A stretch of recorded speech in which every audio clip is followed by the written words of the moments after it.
అవును పింఛన్ వస్తుంది, అది కూడా రావట్లేదా? పింఛనా? పింఛను 60 సంవత్సరాలకు కదా, ఇంకా నాకు 50 సంవత్సరాలే కదా. సర్లే పోయి. సర్లే పట్టండి.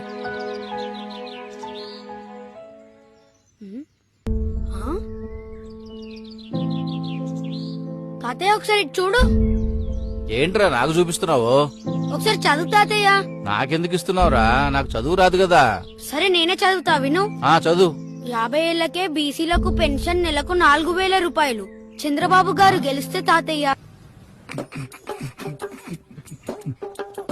మరి చదువు, మరి చదువు. 50 ఏళ్లకే బీసీలకు పెన్షన్ నెలకు 4000 రూపాయలు. బాబు గారు నెలకి 4000 రూపాయలు ఛాన్స్ కొట్టేశావు. దానికి లెక్క ఛాన్స్ కొట్టేశావు.